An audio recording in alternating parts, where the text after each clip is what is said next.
Subscribe to our YouTube channel and press the bell icon so that you never miss any video lesson from Rao's IAS Study Circle.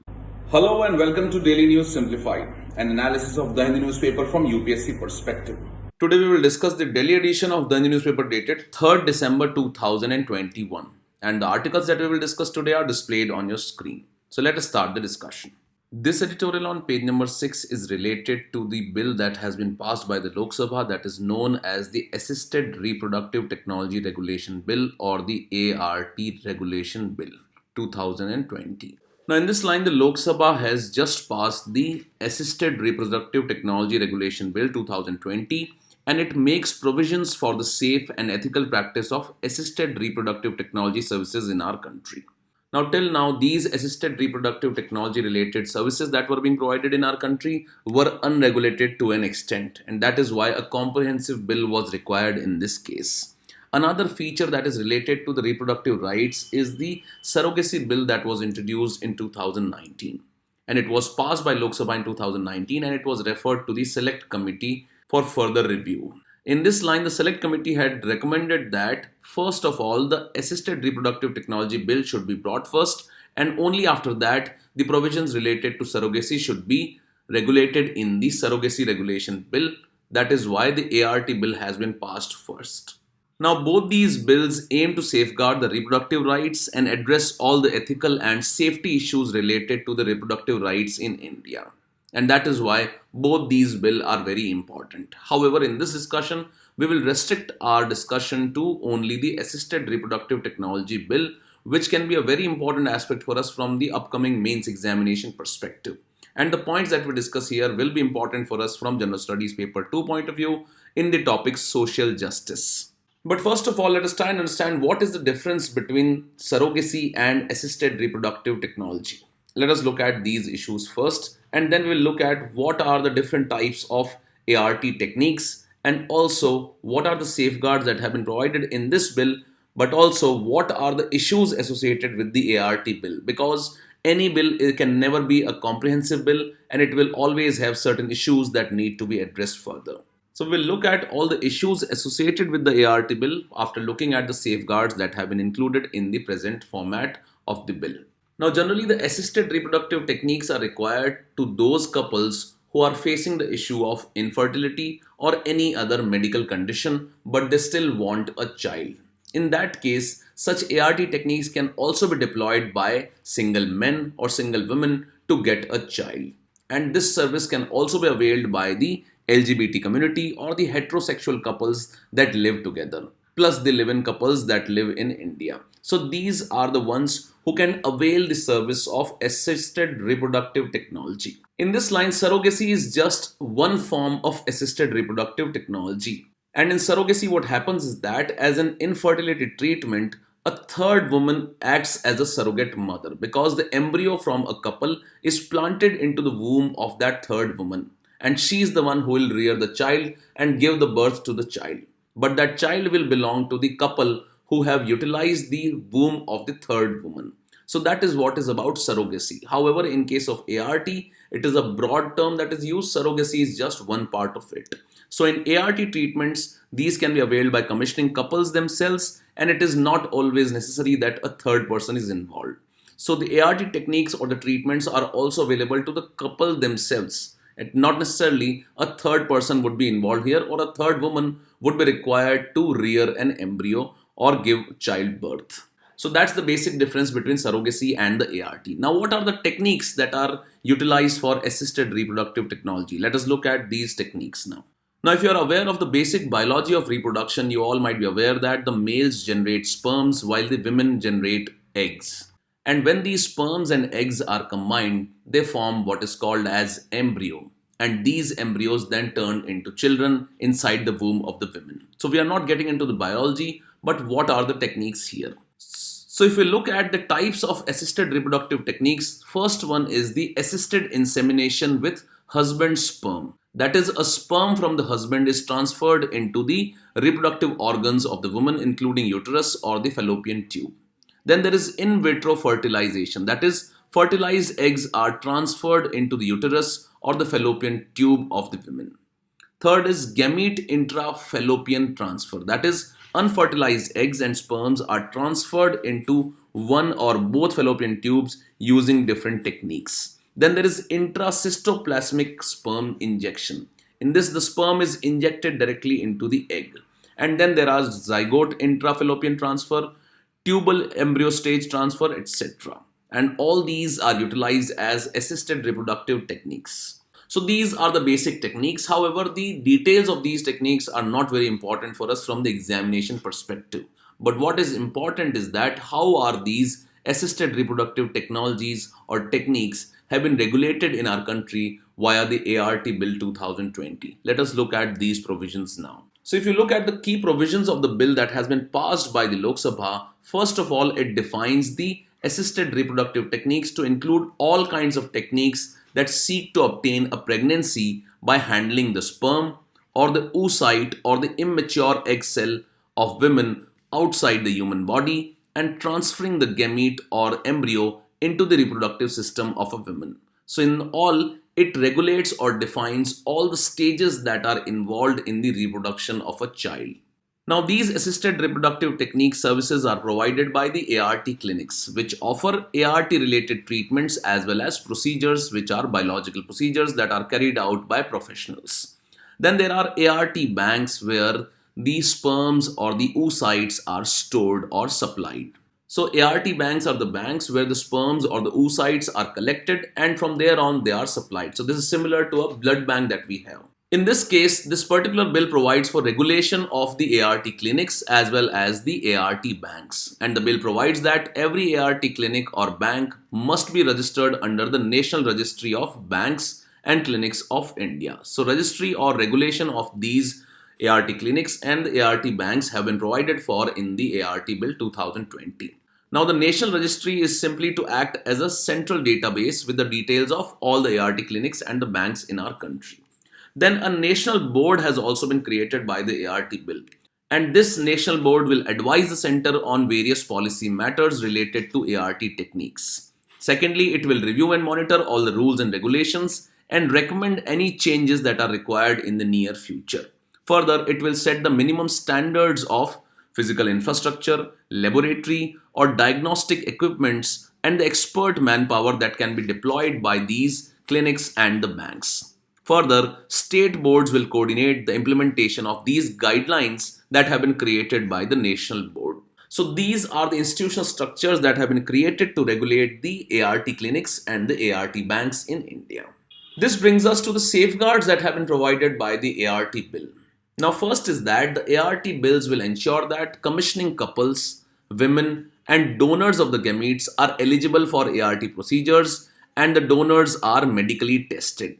So, whatever eligibility criteria has been created, for example, age limit or a particular medical condition, all these things need to be ensured by the ART clinics, and this has been provided for in the bill itself. Further, these clinics will have to provide professional counseling about all the implications and chances of success and will inform the couples about advantages, disadvantages, costs, side effects, and the risks, including that of multiple pregnancies. So all these things will have to be highlighted to the couple that is commissioning these services through the ART clinics.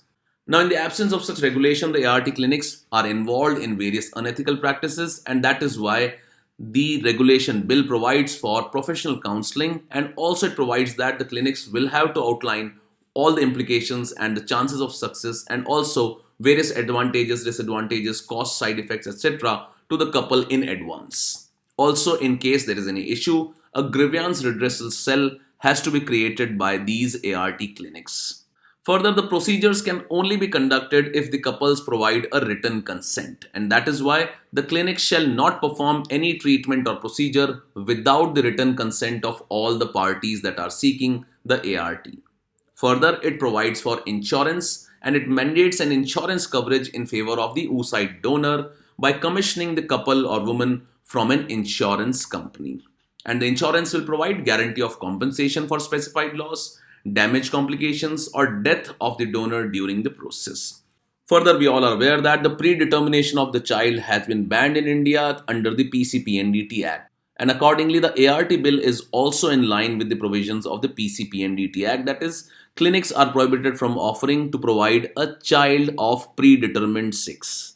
And this has been done in order to safeguard the issue of female feticides, etc., or male child preference related issues. Further, the bill also requires checking of genetic diseases before an embryo is implanted. So, these are a few basic safeguards that have been provided by the bill. Then there are other safeguards that have been provided to the donors of the sperms or the oocytes. In this line, the ART bank can obtain semen from males only between the age of 21 to 55 years of age, and oocytes from the females only who are between 23 and 35 years of age. So, this is the age limit that has been set by this ART bill regarding the provision of donors of sperms by the male as well as oocytes by the females. So, age limit has been provided. Then the ART bank cannot supply the sperm or the oocyte of a single donor to more than one commissioning couple. Now, regarding the female oocyte donors, it has been provided that these oocyte donors shall be an ever married woman who has at least one live child of her own with a minimum age of 3 years. So only the married woman who already have a child can only act as a oocyte donor. So this is also one of the conditions that has been provided. So this clearly has been created in order to stop the exploitation of the unmarried women who are below a certain age. Further, the married woman can only donate oocytes only once in her lifetime, so that these women are not forced to donate the oocytes more than once in their life. And even when a woman is donating this oocyte for once in her lifetime, more than 7 oocytes cannot be retrieved by these ART clinics from this donor women. So these are the safeguards that have been provided to the donors. That is, an age limit has been set for both male as well as female donors. Further, the female donors can only be married women so that the exploitation of the unmarried women does not take place. Further, there is restriction that females can donate their oocytes only once in their lifetimes, and not more than 7 oocytes can be retrieved by these ART clinics. Besides this, certain rights have been provided to the child that is born out of such ART techniques. So in this case, the ART clinics will have to make the commissioning couple or the woman aware of the rights of the child born through the ART and ensure all data is kept confidential. So the commissioning couple or a single woman who wants to have a child needs to be made aware of the rights of the child that is born through the ART, and this is the responsibility of these ART clinics. Secondly, a child that is born through the ART shall be deemed to be a biological child of the commissioning couple or the commissioning woman. And this child will be entitled to all kinds of rights and privileges available to a natural child from the commissioning couple. So in case this child could have been able to produce a natural child, so whatever rights were applicable to that particular child will also be applicable to a child that is born out of the ART techniques. And in that case, the donor of the sperm or the oocyte will have to relinquish all the parental rights over the child. That is, the donors do not have any right over the child that is born out of the ART techniques. Now, we have seen some of the provisions and the safeguards that have been provided by the ART bill. However, there are various issues that have been left behind in the finalization of the bill. First and foremost, it excludes single men, cohabiting heterosexual couples, as well as LGBT couples or individuals from accessing the ARTs. So single men have been excluded. They do not have the right of having a child through the ART techniques. Secondly, heterosexual couples and LGBT couples cannot, or individuals cannot have child from these ARTs. So in this line, it has been argued that this kind of exclusion of the single men and the heterosexual couples as well as the LGBT couples or singles violates the Article 14 of the Indian Constitution and the right to privacy judgment of the Puttaswamy of Supreme Court. Now, in this judgment, the Supreme Court had provided for the sanctity of marriage, the liberty of procreation, and the choice of a family life and the dignity of being. And accordingly, this exclusion does not fall in line with the judgment of the Supreme Court in the right to privacy judgment of Puttaswamy. Further, in the Navtej Johar case, the Supreme Court had decriminalized sex between consenting adults and also between homosexual couples. In that particular judgment, the Supreme Court had directed the state to take positive steps for equal protection of the same-sex couples. And in order to take steps for the recognition of the rights of the same-sex couples, they should have also been provided with the right for having a child through the ART techniques. Further, another issue that is there with the ART bill is that the foreigners here can access the ART techniques to have a child. However, Indian citizens have been restricted. For example, the live-in couples cannot have the children through the ART techniques, or the LGBT couples cannot have the children. That is how it seems discriminatory on the face of it. Further, as we have learned that only married women can provide for oocyte donation.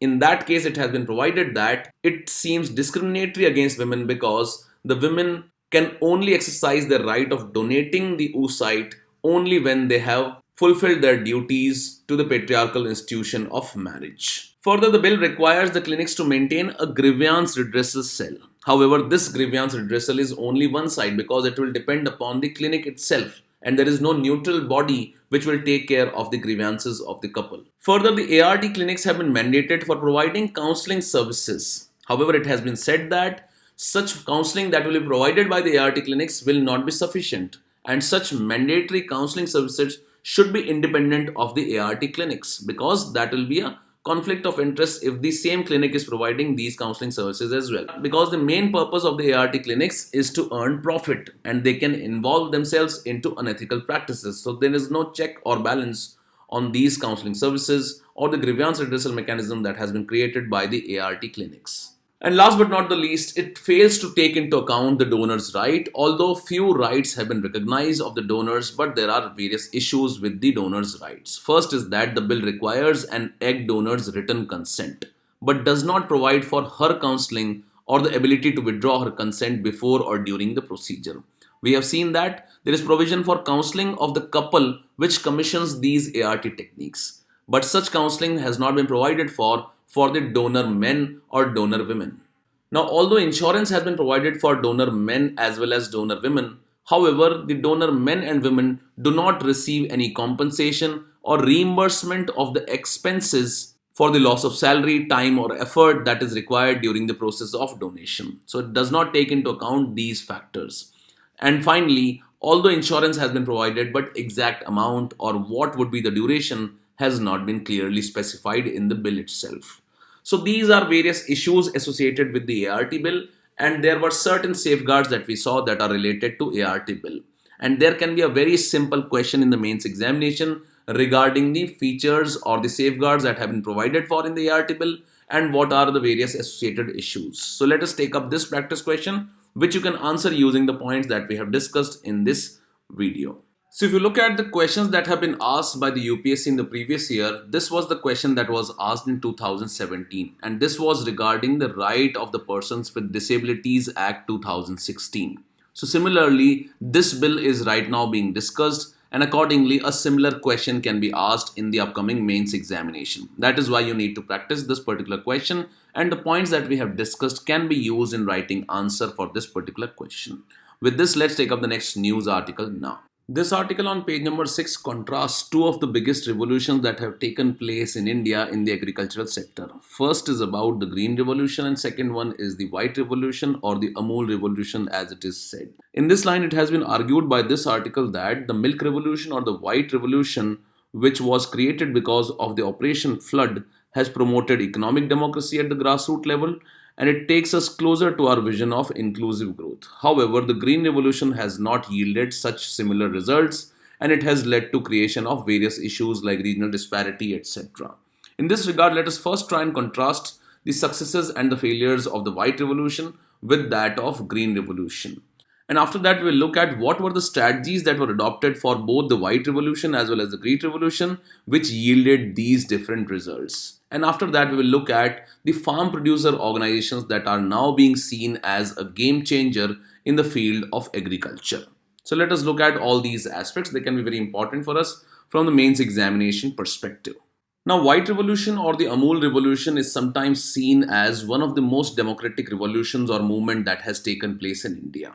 And this has led to creation of jobs, it has empowered women and has increased the income levels of the farmers and has made agriculture more profitable. In contrast to the White Revolution, the Green Revolution, although it has provided us with the food security, but it has led to the creation of various problems in the agricultural sector. And some of these problems include increase in the input costs, be it seeds, fertilizers, water, etc., decrease in the productivity of the land, stagnation in the income levels of the farmers, decline in soil fertility, overexploitation of water, and lack of diversification of the agriculture. And some of these issues right now we are seeing in the agriculture that is taking place in our country. And the regions that got the benefit of the Green Revolution, like Punjab and Haryana, are now facing the issue of overuse of fertilization, and that is leading to soil infertility. And these are the issues that also face the issue of decreased productivity, and the input costs are increasing across India. So, these are some of the outcomes of the Green Revolution that have not been very favorable to the agriculture sector. However, the White Revolution, on the contrary, has been seen as a success because it has empowered women, it has empowered people on the ground, and has also increased the income levels of the farmers at the ground level. Now, why do we see such contrast in the outcomes of both these Green Revolution and the White Revolution? This is mainly seen because of the strategies that were adopted by these two revolutions. Let us look at the contrast in the strategy that was adopted by both these revolutions. First and foremost difference between the White and the Green Revolution was that of objective. And the objective of the Green Revolution was to increase the food grain production and ensure food security in India, while the objective of the White Revolution was to increase the income of the dairy farmers. So the objective itself was different at the beginning. Secondly, the strategy that was adopted by the two was different. The Green Revolution emphasized on input intensive agriculture, such as use of high yielding varieties of seeds, fertilizers, water, etc. On the other hand, the White Revolution emphasized on organizing poor dairy farmers into cooperatives to reap higher economies of scale. So we see there was a clear difference in the strategy that was adopted in both these revolutions. Third is the approach that was adopted. So the Green Revolution focused on limited area and limited crops such as rice and wheat, and only northern parts of India were the major beneficiaries of the Green Revolution, especially the states of Punjab, Haryana, and West UP. On the other hand, the White Revolution focused on all-round development of rural India by leveraging social capital in the form of cooperatives. So the approach that was adopted was also different. Now, if you want to learn basics about the Green Revolution and the White Revolution, you can always go through the NCRTs of sociology, where these things have been provided in detail. Now, as the agriculture sector has never adopted the cooperatives approach that has been adopted under the White Revolution, so in order to counter the present agrarian crisis, it has been highlighted that there is a need for organizing the farmers into farm producer organizations, or FPOs. And these FPOs can act similar to what cooperatives did in the case of dairy sector, especially during the White Revolution. And these FPOs can emerge as a game changer for doubling the income levels of the farmers, which is also a stated goal of Government of India. So first, let us try and understand what are these FPOs. Also, what are the initiatives that have been taken by the Government of India for the promotion of these FPOs, and what are the challenges and the issues in building a robust system for the FPOs in the agriculture sector. Let us look at all these issues in detail, and this issue related to the farm producer organization can be a very important aspect for us from the mains examination perspective. Now, producer organizations are simply cooperatives, and these are cooperative legal entities that are formed by primary producers, and these primary producers include farmers, milk producers, fishermen, weavers, rural artisans, craftsmen. So basically the focus area of cooperation is between the primary producers. So basically it is a cooperative legal entity. So in this case, the farm producer organization or the farmer producer organization is simply a type of the producer organization where the members are farmers. What is the legal provision? So the FPOs can be registered as cooperatives under the Cooperative Societies Act of respective states, farm producer company under the Companies Act, or societies under the Society Registration Act 1860. So these are the three legal provisions under which a farm producer organization can be registered. This brings us to what are the benefits that these FPOs can bring for small and marginal farmers. First of all, we note that in India, one of the biggest problem in the agriculture sector is the fragmentation of the land holdings. And the land holdings have become so small that they become economically unviable. And that is why these farm producer organizations can facilitate land pooling and address the problem associated with the fragmentation of the land holdings. Second is that when the land will be pooled, it will reap the economies of the scale by buying of inputs and selling the agricultural produce. Further, it enables sharing of the services such as knowledge input, production supervision, storage transportation, and also leads to reduction in the transportation costs. Further, it creates opportunities for the farmers to get more involved in the value addition activities such as input supply, credit, processing, marketing, and distribution. That is, the farmers can be involved in all the stages of the agriculture, not just in the production stage, but also in the processing or marketing or the distribution stage as well.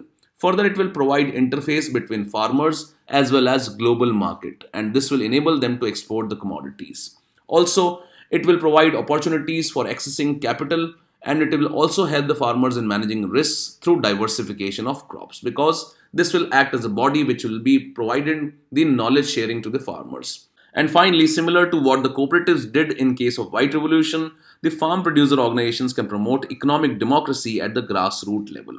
So basically, the FPOs can aim at generating the results that were created by the cooperatives in the white revolution. This brings us to next important topic as to what are the initiatives for the promotion of these farmer producer organization. First of all, the SFAC, or the Small Farmers Agri Business Consortium, is the nodal agency at the nation level for the creation of the FPOs. And the SPAC operates as a credit guarantee fund to mitigate the credit risks of the financial institutions which lend to these FPOs without collateral. Further, the SFAC also provides equity grant up to rupees 10 lakh to double the share capital of the FPOs. And lastly, NABARD is also providing financial support through two dedicated funds. First is Producers Organization Development Fund, second is the Produce Fund. And all these aim at promoting new FPOs and support their initial financial requirements. So these are some of the initiatives that have been taken to promote the FPOs in the farming sector. But there are various issues that need to be resolved to achieve the success that has been desired by the creation of the FPOs. Let us look at these issues first. Now, although it has been said that the FPOs can provide the possibility of economies of the scale, but these need to be formed on the basis of adjoining the land holdings and common produce to ensure these higher economies of the scale and undertake value addition. Now, what are the benefits of collaborative farming or pooling of contiguous farmland? Because we already are aware that the Indian farming sector is facing the issue of fragmentation of the land holdings, and the land holdings are very small. Sometimes they are as small as 1 hectare. So, such collaborative farming or pooling of the continuous farmland can help in solving the problem of fragmented land holdings and lower farm efficiency. Further, it can help in solving the problem of sharing of inputs like seeds, fertilizers, or mechanized tools, which sometimes these small farmers are not able to access. And it also provides opportunity of higher scope for value addition and enhancement in the income levels, and also higher marketable surplus, leading to higher bargaining power. So all these are some of the benefits of promoting collaborative farming. Besides this, there are issues related to finances, handholding, etc. For example, there has been reluctance of the banks to give loans, and it has to be countered through enhanced credit support from the government agencies. So like cooperatives, the FPOs also must be given income tax exemption. That is one of the suggestions that has been provided. Then there is a need for providing regular training and business level handholding to these FPOs. Also, these FPOs need to be managed through professionals, and it can be improved by enabling the private sector to invest in the FPOs. And this will need amendment of the Companies Act, which currently allows only farmers to be producer members. Then market linkages also need to be created. That is, direct procurement by the government, freight subsidy to the wholesale buyers, and connecting the FPOs to online platforms are the need of the hour. And last but not the least, village producer organizations also need to be created, such that an entire village region is developed for a predetermined set of agricultural produce with post-production activities. So these are some of the suggestions that are provided for solving the issues that are faced by the FPOs in the present times. In this line, it has been said that the promotion of the farm producer organizations should not be seen as one-time exercise. And as such, the government must provide sustained and continuous support until the time these farm producer organizations become financially viable and independent. With this, let's take up the next news article now. Now, this article on page number 6 is related to the pollution problem that is faced by Delhi and the NCR region. And this article highlights the case study of Beijing, which has utilized some of the measures for controlling the air pollution. In this line, the UN Environment Program has reviewed China's strategy related to pollution, and that is why it provides certain insights for India's policymakers also to adopt certain initiatives to control the pollution problem in Delhi and the NCR region. So we'll look at the points that have been mentioned here from the point of view of a case study that can be mentioned in writing answers related to solutions for the problem of pollution in the Delhi NCR region. And the points that we discuss here can be used in writing the answers related to environment in General Studies paper 3. So what all were the steps that were taken by the Beijing to control the pollution and how far they can be utilized for India's situation, especially in the Delhi NCR region? Let us look at all these points now. First and foremost step that was taken by Beijing, which is the capital of China, was establishment of efficient early warning system. So in Beijing, when there were forecasts of heavy pollution, warnings were issued at least 24 hours in advance through media, etc. And that is why establishment of efficient early warning system is also the need of the hour in case of the solution to the problem of pollution in the Delhi and the NCR region. Second step that has been taken by the Beijing was strengthening of public transport. Now here if you look at the comparison of the metro trains between Delhi and the Beijing has around 550 kilometers of metro line, which is around 1.5 times that of Delhi. Then if you compare the number of buses that are there, Beijing has around 30,000 low floor buses, which are more than 8 times that of the buses that are there with the Delhi Transportation Corporation. And this highlights that in China, around 72% of the travel is completed by public transport compared to 37% in Japan, 17% in Europe and 10% in the United States of America. So this highlights the role that is played by public transport in China that plays a crucial role in reducing the vehicular pollution. Then there is also need for moving towards new and sustainable modes of transport. In this line, there is a requirement of phasing out of older vehicles which make highest contribution to the pollution. And Beijing plans to have 48 lakh charging points by 2022 to push the use of electric vehicles. So electric vehicles should be replacing the diesel vehicles that are presently running in the Delhi NCR region. And also there is a need for phasing out of the old vehicles. Then there is also a need for incentivizing of the industries because industries are also one of the biggest contributors to the air pollution problem. In this line, the subsidies were provided to high polluting enterprises to close their production. And also penalties were imposed on those industries which were remaining in production and were polluting the environment. And last but not the least, the Beijing focused on continuous review and monitoring of the situation of the air pollution. In this line, independent evaluation teams reviewed the air quality management system, conducted quantitative assessment of the pollution reduction effects in selected areas and analyzed new challenges, and provided recommendations for enabling further improvement in the air quality and public transport or building public support. So these were some of the steps that were taken by the Beijing. The details of these points have been provided in the PDF that is attached to this video. So this can act as a case study for India to utilize these measures, especially in the Delhi NCR, to fight the problem of pollution. In this line, let us also look at the steps that have been taken by the Delhi government to fight the problem of pollution. First is mitigating dust pollution, garbage and paddy burning in Delhi. Second is using Pusa biodecomposers as an alternative to stubble burning for the farmers, banning of firecrackers, installing smog towers, monitoring pollution hotspots, controlling vehicular pollutions, and effective operations of green war room. However, the Delhi NCR pollution is not just caused by the paddy burning in Delhi, but it is also caused by paddy burning in the neighboring states, which has not been addressed adequately. And that is why there is a need for integrated approach and greater collaboration of all these states neighboring the Delhi in the NCR region. And as such, besides behavioral change by the way of promoting public transport, at the same time, there is also need to incorporate the farmers into this issue and promote them from using alternatives like biodecomposers rather than using stubble burning as a solution to getting rid of the stubble that is left after the crop is harvested. With this, let's take up the next news article now. This article on page number 8 is regarding the Paika rebellion of Odisha. In this line, there was debate that Paika rebellion should be considered as the first war of independence 40 years approximately before the 1857 war was fought. But this stand has not been accepted by the government of India, and it has said that this will be included in the textbooks, but it will not be considered as the first war of independence. In this line, we need to be aware of the Paika rebellion from the prelims examination perspective, where a question can be asked on this aspect. Now, regarding the Paika rebellion, if you understand, the Paika Bidroh or the Paika rebellion took place in 1817, and it took place nearly 40 years before the first Sepoy mutiny in 1857. Now, these Paikas were the peasant militias of Gajapati rulers of Odisha who offered military services to the king. So, who were the Paikas? Paikas were the peasant militias who offered military services to the Gajapati rulers of Odisha.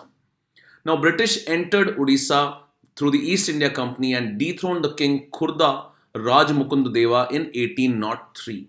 And the following year, the king planned a rebellion against the British and roped in these Paika militias for the same purpose. But this plan was discovered by the British, who confiscated his entire territory. And at the same time, the Paikas lost their estate when the new colonial establishments and the land revenue settlements of the British came into force. Now, because of the continuous interference in the economy and the revenue systems led by exploitation and oppression of the peasants and farmers, it eventually triggered a rebellion against the British. And as such, a large number of Paikas were mobilized under the leadership of Bakshi Jagabandhu Vidyadhar, who confronted the British in 1817. In this, the government buildings in Banpur were set on fire, policemen were killed, and British treasury was looted. And over the next few months, the revolt continued, but was eventually overpowered by the British army.